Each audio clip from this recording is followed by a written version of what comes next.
Sam, ikaw ba yan? Rachel? OMG, ang laki na ng pinagbago mo. When was the last time we saw each other? Senior high, diba? My gosh, that was 7 years ago already. Tanong mo, sagot mo, sige na ikaw na, bida-bida ka pa rin. Fanira ka pa rin ng araw. You have time ba? Let's catch up. Sure. Kamusta ka na, Sam? Bakit hindi ka nagpunta ng senior high reunion natin last month? Hindi naman ako kailangan doon, tsaka busy ako eh. Busy din naman kami, no? Nagulat nga kami, hindi kayo magkasama ni Ali in the senior high, hindi kayo mapaghiwalay. Wait, totoo nga ang chismis. Hindi na talaga kayo friends? Ano ba nangyari? Hindi rin niya sinagot yung tanong namin eh. Pero mo phone mo. Yung phone ko! Ano meron? Yung phone ko nawawala. Nawawala? Hawak mo lang kanina yun, Ali. Hulo ka, Sam, wala. Naiwan ko yata dun sa kinainan nating fast food resto. Wala na rin dito sa bag ko. 1 hour ago pa yun, te. Balik tayo. Bakit tayo babalik? Nasa akin naman. Visit ka. Wait lang. Ang dami pala nagagandahan kay Ali, no? Most of the boys sa section natin nagagandahan sa kanya. I mean, what's so special about her? Honestly, napapangitan ako sa kanya. Pag-untugin ko kaya kayong dalawa. Sam, ang bait niyo sa harap niya tapos ganito kay behind her back. Staplerin ko kaya yung mga bibig niyo. Tignan niyo nga yung sarili niyo sa salamin. Mahihiya yung kulangot ni Ali sa kapangitan ng ugali ninyo, mga pangit. Sino na naman kaaway mo? Sila Gia, pinaplastic ka lang pala ng mga yun. Oh, well, tandaan mo to, Alia. Maganda ka, tsaka matalino ka. Halika, lilibre kita ice cream. Gusto ko yung pinakamalaking ice cream. Shh, manahimik ka nga, tig 10 pesos lang yung kaya ko. Break na kami. Ha? Bakit? I was rooting for you guys. Akala ko forever na kayo. No, magkabalikan kayo, Sam. 3 years. Sayang yung 3 years. Niloko ko eh. Seryoso? Saan pupunta? Sasapakin ko lang yung ex mo. Hoy, ano ka ba? Parang siya yung biglang niloko, ha? Hoy! Ba't ganyan itsura mo? Magkaiba na tayo ng school, Sam. Mamimiss kita. Ano magagawa ko? Hindi ko naman afford yung papasukan mo school. Ako na lang magpapaaral sa'yo. Manahimik ka nga. Pwede naman tayo magkita palagi. Isang chat or tawag mo lang. Sige, pupunta na ako agad sa bahay niyo. Okay. Bakit, Sam? Oh, nasa tapat ako ng bahay niyo. May dala akong pizza. Huh? I miss you, best friend. Bakit nandito ka, Sam? Sabi mo last week magkita tayo ngayong araw. Sabi mo mismo na yung best friend mo. Duh. Sinabi ko yun? Sam, kasi, I'm with my college friends and we're currently hanging out. Pwede bang next time na lang? I promise babawi ako sa'yo. Ganun ba? Sige, next time na lang. Uwi na ako. Yay! Huh.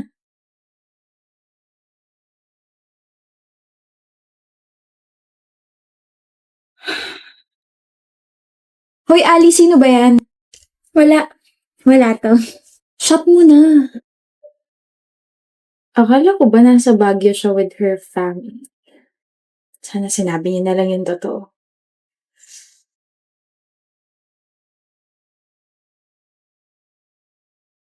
Sin! Happy birthday! You're here, Sam. Malamang nandito ako. Best friend mo ako eh. Tsaka hello, nagsend ka kaya ng invitation sa akin. Nasendan kita ng invite. Ang invited lang kasi ngayon yung mga kaibigan ko. Hindi ba tayo magkaibigan? Magkaibigan! I mean, blockmates. Yeah, invited kasi ngayon, mga blockmates ko and... Sige, alis na lang ako. Next time na tayo mag-celebrate. No, Sam. You can stay. We'll hang out later. Tapos, ano ba? Ipapakilala sa mga blockmates ko and then... Oh my gosh, Ali! My girls, you came! Oh my gosh. At pumasok na nga po sila sa loob at naiwan ako rito.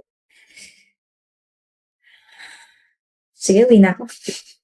I'm sorry I'm late, Sam, but long time no see. Okay lang, pero alam mo ba nagtatampo ako sa'yo? Nagtatampo ka sa akin? Bakit hindi ka nakapunta ng birthday ko kahit na sinabi mo pupunta ka? Nakalimutan ko yung birthday mo. Nag-birthday ka na ba? Oh, shucks. I forgot. Okay lang ba tayo, Ali? Of course, okay tayo. I mean, niyaya nga kita makipagkita ngayon, di ba? Ali? Teya? 30 minutes na yung nakakalipas pero hindi na bumalik si Alice sa upuan niya. Pagtingin ko sa kanila, she was already eating with her friend.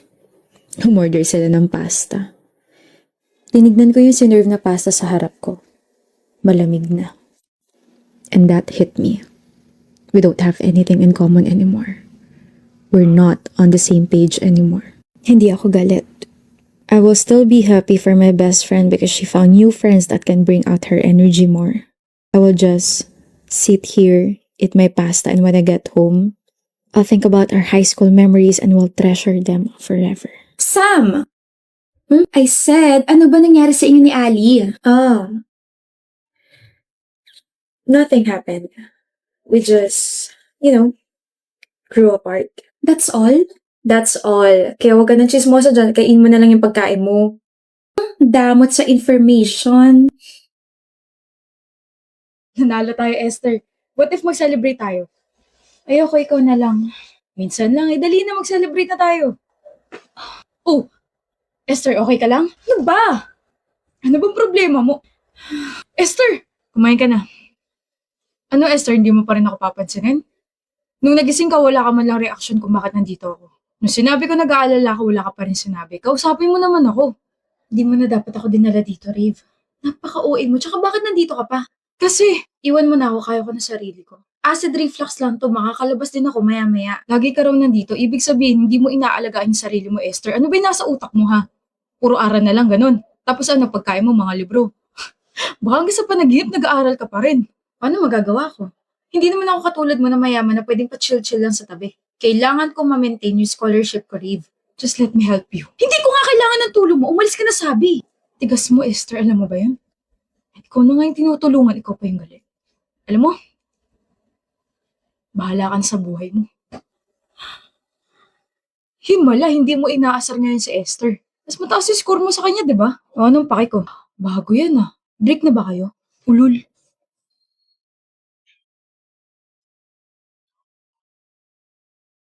Esther, tumawag kayo ng ambulansya.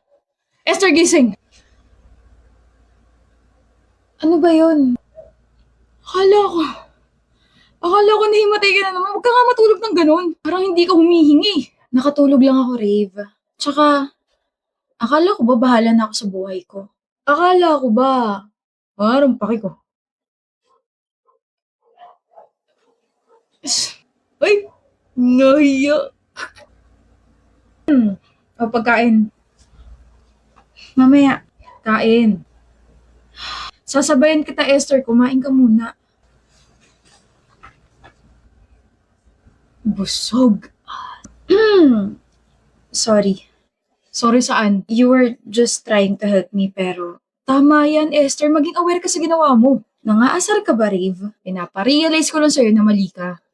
Di mo rin naman ako natiis. Di mo kasi alam kung gaano kakaputla nung dinala ka sa ospital.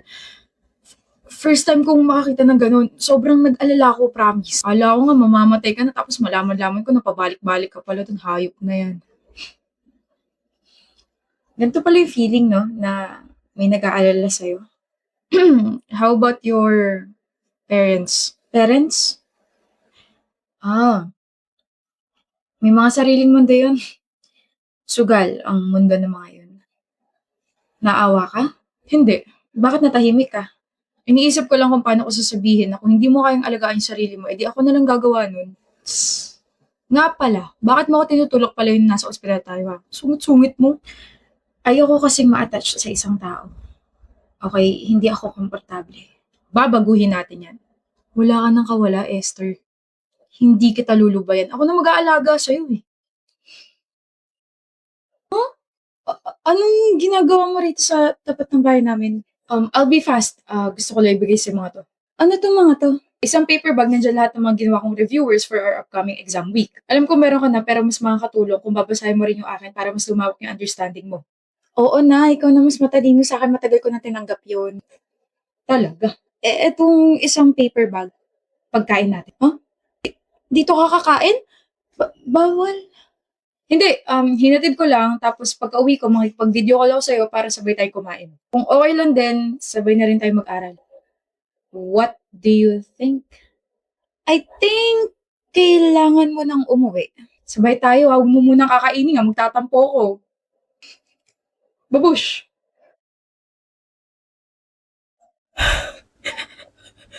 Rave. May I take your order, ma'am?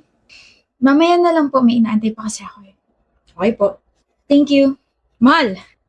Rave, hinaan mo nga yung boses mo, nasa restaurant tayo. Bakit ba? Excited ako makita ka eh. Ikaw ba, na-excite ka? Hindi. Tigas mo pa rin talaga, Esther, no? At ang OA mo pa rin talaga. Sige, pagbibigyan kita ngayon, Esther. Pero anyway, kaya medyo na-late ako. Kasi muntik na ako mabangga na sasakyan. Walang Diyon na yan. Ano? Ayos ka lang ba? Oo naman. Sabi ko kasi marami pa akong pangarap kasama ka. Lapitin ka talaga ng mga disgrasya, no? Alam mo, konti na lang, hindi na kita papayagan mag-drive at saka mag-commit mag-isa. Speaking of disgrasya, naalala mo yung munti ka na mabangga 6 years ago? Ganon na ganon yung feeling ko every time na may kinukwento ka na ganyan. Naalala ko yun, naiyak ka pa nga sa kabi. Bakit ka umiiyak? Akala ko, akala ko nabunggo.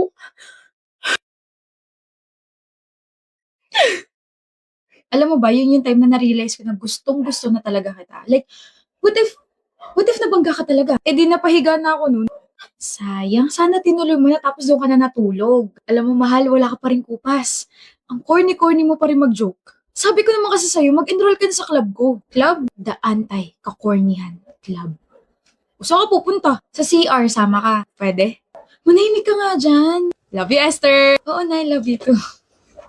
Kilig.